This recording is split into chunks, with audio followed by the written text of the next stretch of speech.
வணக்கம். இன்னைக்கு my home my கிச்சன்ல நெல்லிக்காய் மிட்டாய் எப்படி செய்யறதுன்னு பார்க்கலாம். நெல்லிக்காய் மிட்டாய் செய்யறதுக்கு தேவையான நெல்லிக்காய்லாம் பறிச்சிட்டு அதுக்கப்புறம் என்ன பண்றதுன்னு பார்க்கலாம்.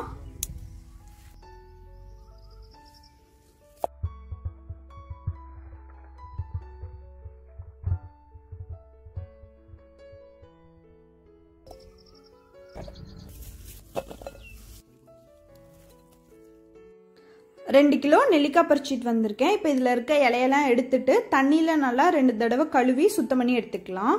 நீங்கள் கடையில் நெல்லிக்காய் வாங்கினீங்கன்னா பார்த்து வாங்குங்க. நல்ல நெல்லிக்காவாக இருக்கா, மேலெல்லாம் கருப்பாக புள்ளி இல்லாமல் இருக்கான்னு பார்த்து வாங்கிட்டு வந்து இந்த மாதிரி கழுவி சுத்தம் பண்ணி எடுத்து வச்சுக்கோங்க.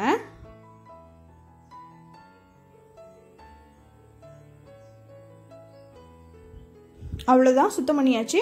இப்போ அடுப்பில் ஒரு பெரிய பாத்திரம் வச்சுட்டு நம்ம சுத்தம் பண்ண நெல்லிக்காவை உள்ளே சேர்த்துக்கோங்க. நெல்லிக்காய் மூழ்கிற அளவுக்கு அது கூடவே தண்ணி ஊற்றிக்கோங்க. இப்போ அடுப்போட சூடு அதிகமாக வச்சுக்கோங்க. தண்ணி நல்லா கொதிக்கணும்.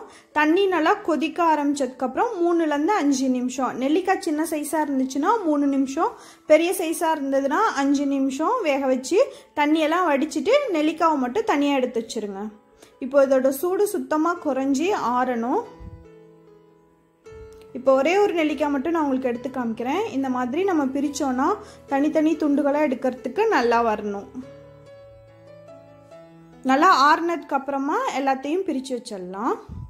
அப்புறம் ஃபஸ்ட்டே நீங்கள் பாத்திரத்தில் தண்ணி ஊற்றி கொதிக்க விட்டுட்டு அதுக்கப்புறம் நெல்லிக்காய் சேர்த்தும் வேக வைக்கலாம். எப்படி வேணாலும் பண்ணிக்கலாம். நல்லா ஒரு 3 நிமிஷம் வெந்ததுக்கப்புறம் நெல்லிக்காவை எடுத்து பிரித்து பாருங்கள். சப்போஸ் தனியாக இந்த மாதிரி தனித்தனி துண்டாக எடுக்கவில்லைன்னா இன்னும் 2 நிமிஷம் வேக வச்சுட்டு அதுக்கப்புறம் எடுத்துக்கோங்க. இப்போ இந்த நெல்லிக்காய்க்கு மேலே சர்க்கரை கொட்டணும்.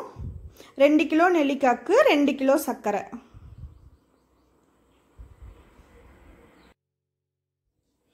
சர்க்கரையை எல்லா பக்கமும் நெல்லிக்காவை நல்லா மூடி இருக்க மாதிரி கொட்டிக்கோங்க. கொஞ்சம் கூட கேப் தெரியக்கூடாது.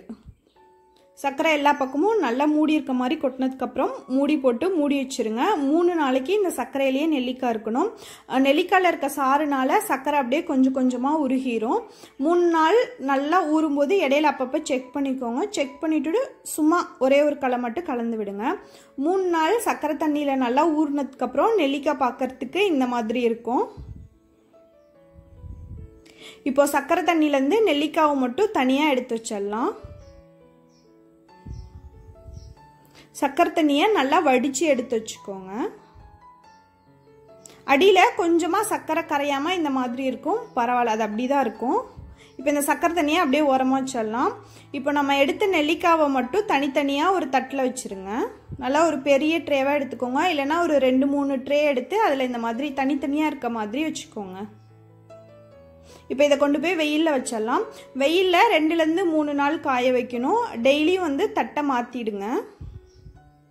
இப்போ சர்க்கரை தண்ணியை வடிகட்டி இந்த சர்க்கரை தண்ணியை அடுப்பில் வச்சு நல்லா கொதிக்க விடணும். நல்லா கொதித்து பாதியாக சுண்டுனதுக்கப்புறம் நல்லா தேன் கலரில் மாறி நல்லா திக்காக இருக்கும். அதை நல்லா ஆறுனதுக்கப்புறம் கண்ணாடி பாட்டிலில் மாற்றி ஃப்ரிட்ஜில் வச்சுக்கோங்க. அதை நம்ம டெய்லி யூஸ் பண்ணலாம். இப்போ வெயிலில் காய வச்சு எடுத்தாச்சு நெல்லிக்காவை. நான் வந்து 3 நாள் காய வச்சேன், வெயில் கம்மியாகிடுச்சதுனால. காஞ்சதுக்கப்புறம் இந்த மாதிரி நம்ம அமுக்கணுன்னா நல்லா சாஃப்டாக அமுங்கி வரணும். அப்புறம் மேலெல்லாம் பிசு பிசுப்பு இல்லாமல் இருக்கணும். ரொம்ப காய வச்சிடாதீங்க, அப்புறம் கடித்து சாப்பிட முடியாது, கடுகடுன்னு இருக்கும். இப்போ இதை பவுலுக்கு மாற்றிட்டு ஒரு மிக்சி ஜாரில் 4லேருந்து 5 டேபிள் ஸ்பூன் சர்க்கரை சேர்த்து நல்லா பவுடர் பண்ணி எடுத்துக்கோங்க. பொடி பண்ண சர்க்கரையை நம்ம காய வச்சு எடுத்த நெல்லிக்காய் மேலே கலந்து விட்டு 10லேருந்து 15 நிமிஷம் அப்படியே வச்சுருங்க. அந்த பவுடர் சர்க்கரையை காஞ்ச நெல்லிக்காய் நல்லா இழுத்து மேலெல்லாம் நல்லா ஒட்டிக்கும். அதுக்கப்புறம் பாட்டிலுக்கு மாற்றி வச்சுக்கோங்க. அதே மாதிரியே நான் இன்னொரு 2 கிலோ நெல்லிக்காவை சர்க்கரை தண்ணியில் ஊற வச்சு வெயிலில் காய வச்சு எடுத்து வச்சுருக்கேன். அதுக்கும் பவுடர் சர்க்கரை சேர்த்து நல்லா கலந்து விட்டு எடுத்து வச்சுக்கிறேன். அவ்வளோதான். இப்போ இதை கண்ணாடி பாட்டிலுக்கு மாற்றிடலாம். நம்மளோட சுவையான நெல்லிக்காய் மிட்டாய் சாப்பிட்றதுக்கு தயாராகிடுச்சு. இதை நீங்களும் உங்கள் வீட்டில் செஞ்சு பாருங்கள். அப்புறம் உங்களுக்கு இந்த சமையல் வீடியோ பிடிச்சிருந்தா மை ஹோம் மை கிச்சனுக்கு சப்ஸ்கிரைப் பண்ணுங்கள்.